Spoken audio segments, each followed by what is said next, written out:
मित्रांनो, आता तुम्ही बघताय की हा शिकारी साप या सापाला कशासाठी म्हटलं जातं की या सापाने एक पक्षी पकडलेला आहे आणि तो खात आहे तो, आणि रात्रीची वेळ आहे, आता साधारण 8 वाजलेत.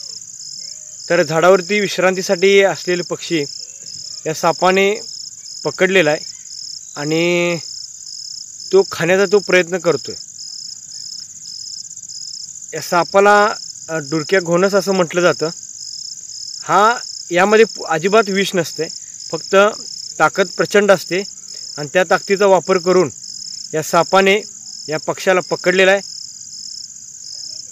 बघा कशा पद्धतीने दिसतोय.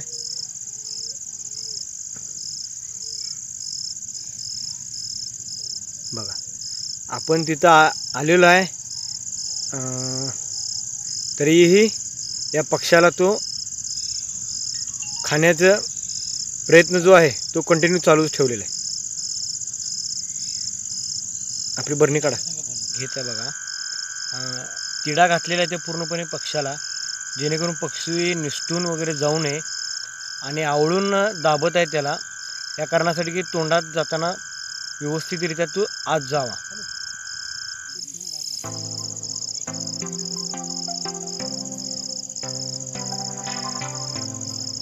बघा किती सुंदर पद्धतीनं ॲक्शन करत आहे. असं आपल्याला व्हिडिओ बघतोय. अर्धा तास झाला मी इथे बसलेलो आहे आणि हळूहळू हळूहळू हा आत घेतोय आणि तोंडाच्या बाजूला हा पक्षी जाम पकडलेला आहे.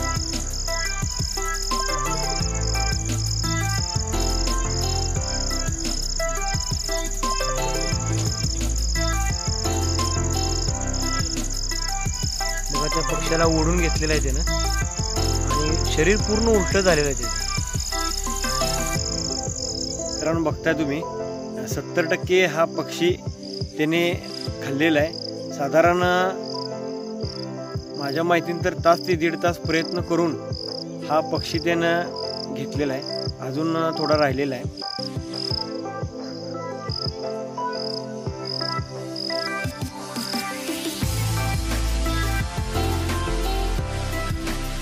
कशा पद्धतीने हालचाल करत असतो भक्ष घेण्यासाठी.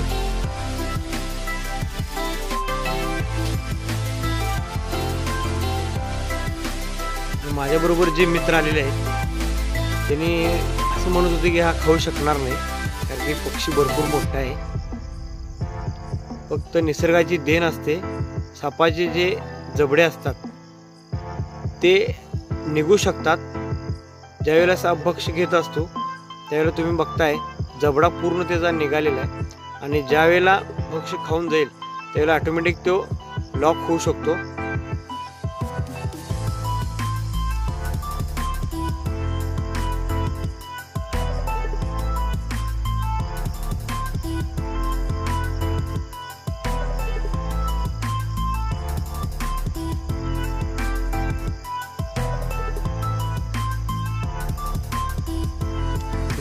तुम्ही तोंड बघू शकताय, तोंड किती आहे, त्याचा जबडा त्यानं किती पद्धतीनं केवढ्या प्रमाणात फाकलेला.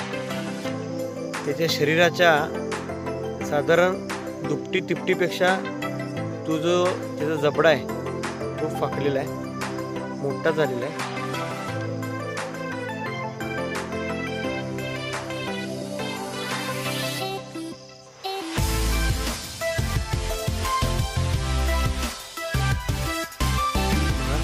पद्धतीने हा भक्ष खात आहे. आता आमच्या मित्राच्या घराजवळ हा साप आहे, त्यामुळे आम्ही त्यांच्या आग्रहास तो आलो आणि पाहताच तर हा साप आपल्याला रेस्क्यू करायचा आहे. फक्त त्याने एवढ्या मेहनतीने जे भक्ष पकडलेलं आहे ते वाया जाऊ नये किंवा त्याचा आहार आपल्याला पूर्णपणे खाऊ द्यायचा आहे. त्यानंतरच हा साप आपण रेस्क्यू करून एका सुरक्षित ठिकाणी रिलीज करायचं. बघा तो जो हा जबडा आहे तो व्यवस्थितरित्या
सँड बोवाने पूर्णपणे भक्ष आपलं घेतलेलं आहे आणि आपल्याला तो आता रेस्क्यू करायचा आहे.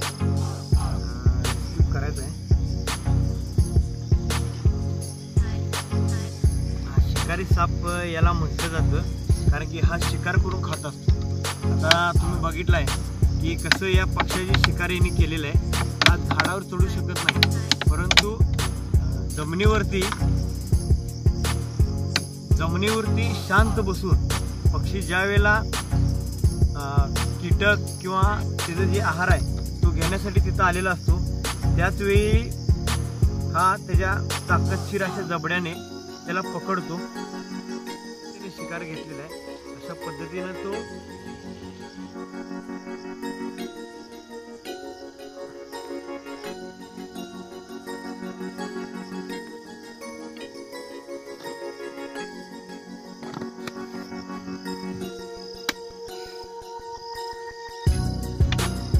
यांच्या घरापाशी इथंच घर आहे, वरती टेकडावरती.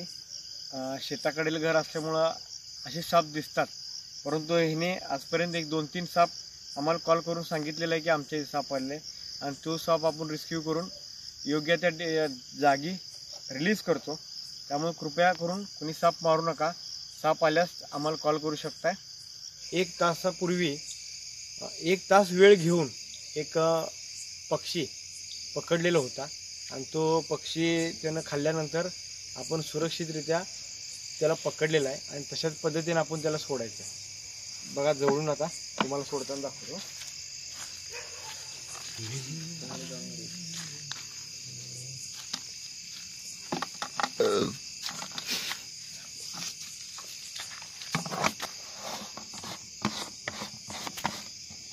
हा साप कात टाकण्यासाठी राहिलेला आहे.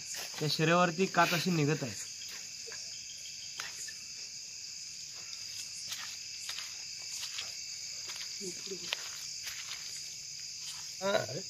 आता हे तुम्ही बघताय, हिनं एक भक्ष घेतलेला आहे. आमच्या समोर ते हे घेतले, आणि ही ते स्केल बघा. आता आपण याला सोडलेला आहे, तो निसर्गात आता जाईल.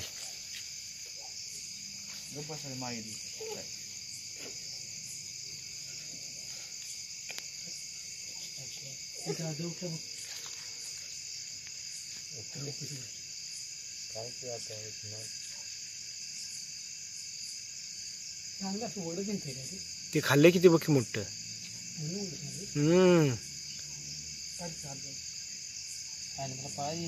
इकडे बाजून बघ चिमणीचं पग बीक ते पूर्ण बाहेर आले.